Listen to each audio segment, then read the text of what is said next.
भारत में भर्ती परीक्षा हो रही है और उसमें नकल ना हो, ये कैसे नहीं हो सकता। ये कॉम्बिनेशन क्या आज दिन तक किसी से छुपा है क्या? फिर चाहे उत्तर प्रदेश में कोई भर्ती हो, मध्य प्रदेश या फिर राजस्थान में, भर्ती परीक्षा के साथ नकल एक कीवर्ड की तरह काम करता है। जैसे जैसे भर्ती परीक्षा होगी, नकल तो होनी ही है। एग्जाम हर प्रकार के लोग देने आते हैं, सबका दिमाग भी अलग चलता है, किसी के क्या तो किसी का क्या।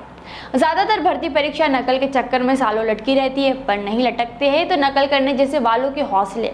जैसे परीक्षाएं निकालने के लिए नई ट्रिक्स और नए टिप्स पर अभ्यर्थी काम करते हैं, वैसे ही नकल करने वाले नकल करने के लिए नए नए तौर तरीके पर भी रिसर्च करते हैं। अब हाल ही में हुई यूपीएसएससी यानी उत्तर प्रदेश अधीनस्थ चयन आयोग की ग्राम पंचायत अधिकारी की परीक्षा, जहां परीक्षा के दौरान नकल करते हुए 14 नकलचियों को गिरफ्तार किया गया है। इनमें से कुछ आरोपी अपने कान में ब्लूटूथ डिवाइस लगाकर नकल कर रहे थे।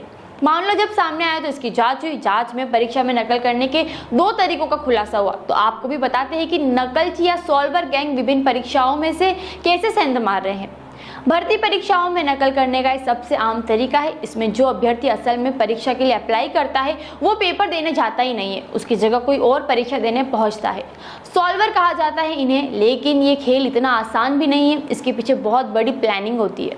असल अभ्यर्थी और सॉल्वर की फोटो को मर्ज किया जाता है, यानी दोनों की फोटो मिक्स कराई जाती है। ये वही फोटो होती है जो अभ्यर्थी के एडमिट कार्ड में लगी होती है, इसी से उसकी पहचान होती है। किसी और से पेपर कराने वाले अभ्यर्थियों से सॉल्वर गैंग अच्छा खासा पैसा लेकर उनकी जगह परीक्षा देने जाती है। लखनऊ से पकड़ा गया कैलाश प्रसाद एक ऐसा ही सॉल्वर है। उसने 2 दिन में 3 अभ्यर्थियों की जगह परीक्षा दी।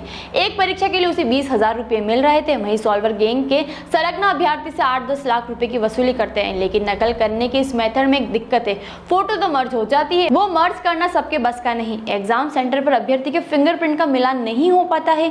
रिजल्ट सॉल्वर पकड़े जाते हैं, किसी तरह बच गए तो किसी डिवाइस के साथ धर लिए जाते हैं। असल अभ्यर्थी की जगह सॉल्वर की बात तो हो गई, इस तरीके के खतरों की बात तो निपट गई, तो इससे बचने के लिए दूसरा तरीका खोजा गया। टेक्नोलॉजी के सहारे के साथ इसमें असल अभ्यर्थी ही परीक्षा देने जाता है, कान में ब्लूटूथ डिवाइस लगाकर। पेपर सामने आते ही अभ्यर्थी सारे सवाल तेज आवाज में पढ़ता है।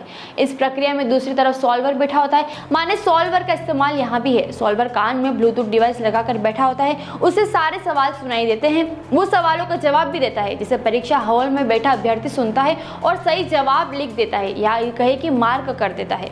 वहीं उत्तर प्रदेश की विभिन्न जिलों में हो रही ग्राम पंचायत अधिकारी, ग्राम विकास अधिकारी और समाज कल्याण पर्यवेक्षक की लिखित परीक्षा के दूसरे दिन भी यूपीएससीएफ ने सॉल्वर गैंग के कई सदस्यों को पकड़ा, जिसमें राजधानी लखनऊ, नोएडा, गाजियाबाद समेत 10 जिलों से सॉल्वर गैंग के 30 सदस्यों को गिरफ्तार किया गया। इनमें 2 महिलाएं भी शामिल हैं, जो पैसे लेकर सॉल्वर की तरह परीक्षा दे रही थी। परीक्षा के दूसरे दिन एसटीएफ के साथ जिला पुलिस ने भी कार्रवाई की। उसने दोनों शिफ्ट की परीक्षा में 80 लोगों को गिरफ्तार किया। इस तरह यूपी एसटीएफ और जिला पुलिस ने 2 दिनों तक चली इस परीक्षा में लगभग 250 लोगों को गिरफ्तार करके जेल भेज दिया है।